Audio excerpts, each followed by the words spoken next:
For us, much improved second half performance, but damaged in the first. Yeah, not good enough first half. And we seem to have a little bit. It seems to be a bit of a trend at the moment. Not giving ourselves a chance to get anything from games at the moment because we're always fighting back. So it's tough at the moment because we're showing in parts of games that we're good enough for the level, and we're creating chances and we're worrying opposition, but not enough over the full 90 minutes, unfortunately. Were you worried in that first half because they've got a lot of time and space? Yeah, I was worried that the game could have got away from us. We've been on the end of that a couple of times this season, Ebbsfleet Gateshead, where the game's gone so early and then it's damage limitation. So I was worried at the time, but that was nothing to do with tactics today and shape and that we were 2-0 down. It was pure heart and courage really, and we didn't have that. We showed plenty of it second half because we had to. If you didn't, you're in the wrong sport and you're in the wrong game. So disappointed. Listen, we had to go second half, but I expected that. That's the minimum. So I'm not going to praise anyone for that. That's what we need to be doing for 90 minutes. I thought in that first half there were one or two players looking very short of confidence. Yeah, we are. We've got to try and find that now. And listen, I've been there in my playing career. You have some tough times, and you don't want to be on the pitch sometimes. You'd rather be watching it. But the only place that comes from is within yourself, the heart and your mentality. We can give you all the tools to make you feel a good player and be a better player, but it comes from within. And sometimes it's just that little moment, that tackle, that header, that shot. But it's not quite there in some of them at the moment. It's a horrendous run you're on at the moment, obviously. What do you say at half time and at the end? Because do you end up just repeating yourself? How do you think of something new to say that's actually going to get through?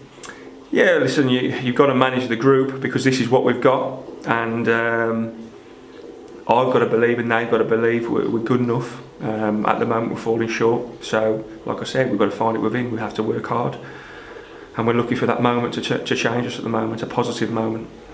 We had that on Tuesday, and then we let it slip again, and when we're playing well at the moment we're not getting what we deserve, I believe, but then we show, which is a little trend, a 20-minute spell, half an hour spell like today in some games, which ends the game as well. So listen, the damage was done first half and we often puffed. So yeah, of course it is. We're in a position that no one wants to be in, but we're there, so we've got to come out fight. How are you coping with it? It's tough to watch, it's not tough to watch, it's tough to take, and it's hard. It's hard to see the table, it's hard to see defeats and L's on the back of your results, but I'm a scrapper, I'm a fighter. If I'm not good enough, I'm not good enough, but I'll always fight. But we've got to have the ability. It's more than fight at this level, it's ability and heart, and we're showing it in spells, but not enough. You've got credit in the bank from the last few years and last season, but are you feeling under pressure? No, I don't feel under pressure at all. That's down to the powers that be. I know you get asked these questions when you lose, like you get told you're moving somewhere else when you win. That is the part and parcel of the game. It doesn't worry me one bit. Been in the game long enough. I'm wise enough to understand. The only way we're going to get out of this mess is together. So we'll keep fighting and we'll keep looking away. What are you seeing when you're looking in the players' eyes at the end of the game today? Same old story really. We had a go in this, but it's not good enough, and I think we've got to approach them in a different way now. Listen, we're trying our heart out to bring someone in, which is we're finding it really hard, especially at this level. Because I think we need some bodies now. I think we look really short. You look at the 16 today, and it has a go, but it hasn't quite got enough firepower and quite enough belief and courage and experience that we want to get out of this little rust. What are the problems you're encountering in trying to bring people in at the moment? Is it money, or is it just they're not available? A little bit of everything really. Listen, we've got a budget. We've got 6 very expensive players in the stand who aren't kicking a ball, who are injured. It's affected us big time.